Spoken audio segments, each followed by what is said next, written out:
Donald Trump তার নির্বাচনী প্রচারণায় বারবার প্রতিশ্রুতি দিয়েছিলেন তিনি দ্বিতীয়বার ক্ষমতায় আসলে কোনোভাবেই নতুন করে কোনো যুদ্ধ শুরু করবেন না এবং পুরনো যুদ্ধগুলো শেষ করবেন।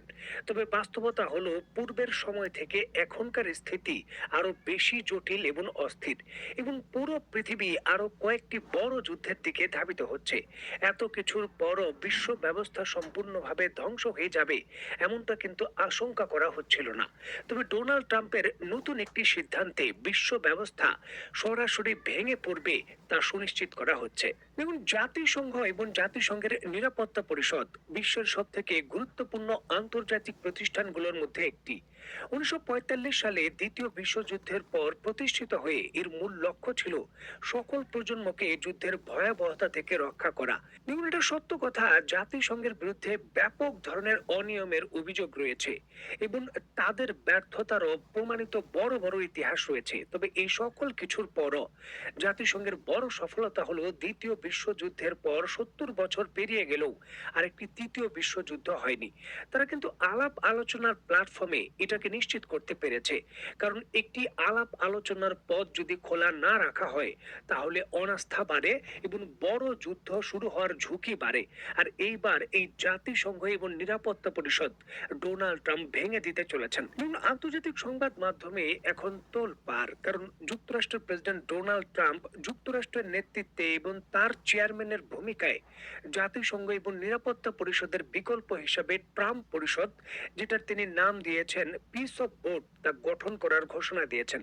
যুক্তরাষ্ট্রের পক্ষ থেকে নিশ্চিত করা হয়েছে এই ট্রাম্পের অধীনে থাকা যে পিস অফ বোর্ড রয়েছে সেখানে যুক্ত হওয়ার জন্য অলরেডি পৃথিবীর 60টি দেশের রাষ্ট্রপ্রধানকে আমন্ত্রণ জানানো হয়েছে, যেখানে তুরস্কের প্রেসিডেন্ট রিসেপ তাইপ এরদোগানও রয়েছেন। এবং তুরস্কের প্রেসিডেন্ট রিসেপ তাইপ এরদোগান ছাড়াও মিশরের প্রেসিডেন্ট, জর্ডানের প্রেসিডেন্ট, ভারতের প্রধানমন্ত্রী, পাকিস্তানের প্রধানমন্ত্রী, France, Germany, Australia, Indonesia, Italy, Morocco, Britain ইত্যাদি দেশের রাষ্ট্রপ্রধানদেরও এই বোর্ড অফ পিসে আমন্ত্রণ জানানো হয়েছে। তবে চীনের মতো সুপার পাওয়ার বা রাশিয়ার মতো দেশ বা ইরানের মতো দেশকে এখানে আমন্ত্রণ জানানো হয়নি। যেমন 60টি দেশের ভেতর কোন কোন দেশ চূড়ান্ত ভাবে অংশগ্রহণ করছে তার তালিকা এখনো জানা যায়নি। তবে আর্জেন্টিনা, হাঙ্গেরি এবং কানাডা আনুষ্ঠানিকভাবে ঘোষণা করেছে তারা এই পিস অফ বোর্ডে অংশগ্রহণ করেছেন। এবং বোর্ডের নাম দেওয়া হয়েছে পিস অফ বোর্ড। তবে যাদের যুক্ত করা হয়েছে বোর্ডের গভর্নরে তারা সবাই কিন্তু যুদ্ধবাজ। ডোনাল্ড ট্রাম্প চেয়ারম্যান, তার মেয়ের জামাই হলো ভাইস চেয়ারম্যান এবং তার দেশের পররাষ্ট্রমন্ত্রী হলো বোর্ডের সেকেন্ড ইন পার্সন। এবং সাবেক যে টনি ব্লেয়ার রয়েছে ইরাক যুদ্ধ এবং আফগানিস্তানের যুদ্ধ যিনি করেছেন, তাকে দেওয়া হয়েছে 4 নম্বর অবস্থানে।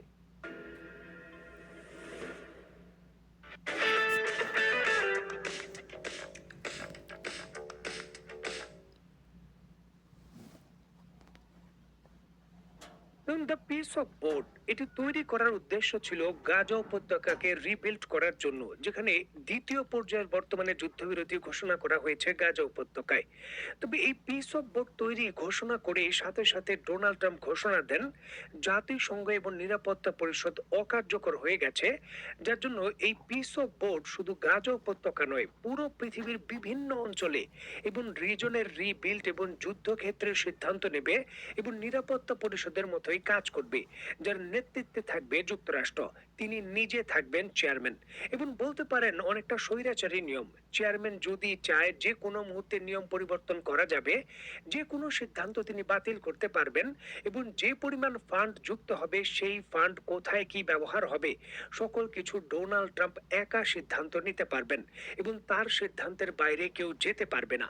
তবে এই ক্ষেত্রে ভেটো পাওয়ারের তিনি একটা অপশন রেখেছেন। এবং যেমনটা আমরা জানি জাতিসংঘের নিরাপত্তা পরিষদের ভেতর বর্তমানে 15 সদস্যের নিরাপত্তা সদস্য দেশ রয়েছে, যেখানে 5টি স্থায়ী দেশ চীন, রাশিয়া, যুক্তরাষ্ট্র, ফ্রান্স এবং যুক্তরাজ্য। এই 5টি দেশের ভেটো পাওয়ার রয়েছে, তারা স্থায়ী সদস্য।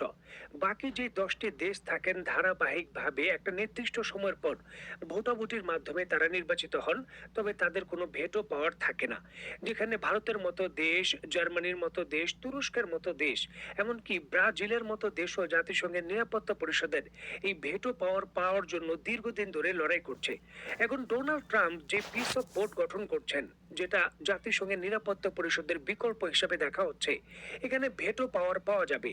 সেই ক্ষেত্রে শর্ত হলো $1 বিলিয়ন ডোনেশন দিতে হবে ডোনাল্ড ট্রাম্পের অ্যাকাউন্টের ভেতর, যেটা তিনি কথিত মানবতার কাজে খরচ করবেন বলছেন। পরিষ্কারভাবেই তিনি ডোনাল্ড ট্রাম্প ঘোষণা করেছেন নিয়ম সম্পর্কে। যে কোনো দেশ আমন্ত্রিত, মানে যুক্তরাষ্ট্র যাদের আমন্ত্রণ করেছে সেই সকল দেশ চাইলে অংশগ্রহণ করতে পারবে। তবে তার মেয়াদ হবে 3 বছর। 3 বছর পর তারা আর টিকতে পারবে না এবং তাদের কোনো ভেটো পাওয়ার থাকবে না ডোনাল্ড ট্রাম্পের সিদ্ধান্তের উপর। তবে সেই সকল দেশ যদি $1 বিলিয়ন দেয়, তাহলে তাদের ভেটো পাওয়ার দেওয়া হবে এবং স্থায়ী সদস্য পদ দেওয়া হবে। সেটা আর 3 বছর পর শেষ হবে না। আর এই ক্ষেত্রেই কিন্তু এই কানাডার মতো দেশ বা আর্জেন্টিনার মতো দেশ যুক্ত হয়েছে। এবং যেমনটা জানা যাচ্ছে, কানাডা আনুষ্ঠানিকভাবে $1 বিলিয়ন দিয়ে এই ভেটো পাওয়ার ক্রয় করতে পারেন। এছাড়াও মধ্যপ্রাচ্যের আরব বিশ্বের বহু দেশ রয়েছে, শুধু $1 বিলিয়ন নয়, 5 থেকে 6 বিলিয়ন ডলারও দিতে রাজি রয়েছে। কথিতভাবে যুক্তরাষ্ট্রের এই পিস অফ বোর্ড বা যে নিরাপত্তা পরিষদ রয়েছে তার ভেটো পাওয়ার আর্ন করতে।